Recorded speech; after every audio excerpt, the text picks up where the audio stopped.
तीन पीढ़ी का रिश्ता ये अब्दुल्ला और गांधी का है। कभी इंदिरा जी शेख अब्दुल्ला को सालों तक जेल में डालती हैं, कभी राजीव गांधी उनसे समझौता करते हैं। मोदी जी के सामने जीतने के लिए ये राहुल और उमर इलू इलू कर रहे हैं भैया, इलू इलू कर रहे हैं। ये मेल मिलाप किस चीज के लिए है? सत्ता के लिए है। सत्ता किस लिए चाहिए? फिर से आतंकवाद लाने के लिए और आरक्षण हटाने के लिए। ना ये जीतेंगे, ना आतंकवाद आएगा, ना 370 वापिस आएगी। जम्मू कश्मीर विधानसभा चुनाव 2024 का प्रचार अपने चरम पर है। ऐसे में राजनेता एक दूसरे पर हमला कर वोटरों को अपनी तरफ लुभाने की कोशिश में है। इसी क्रम में केंद्रीय गृह मंत्री अमित शाह ने आज राज्य के किश्तवाड़ा में एक चुनावी सभा को संबोधित किया। इस दौरान उन्होंने विपक्षी दलों पर जमकर निशाना साधा।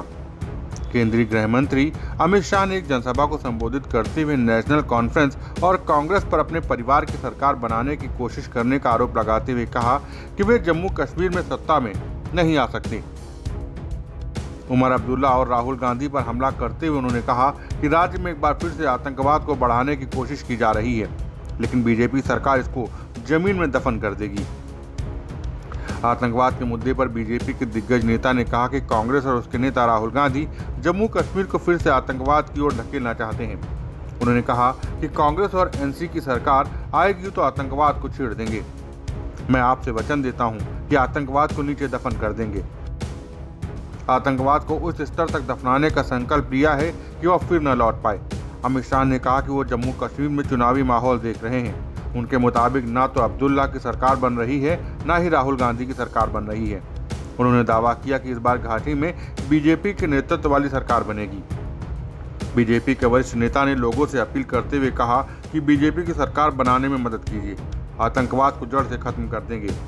उन्होंने ये भी कहा कि पीएम मोदी ने घाटी में 3 परिवारों के शासन को खत्म कर पंचायती राज को मजबूत किया और आर्टिकल 370 अब इतिहास का विषय हो गया।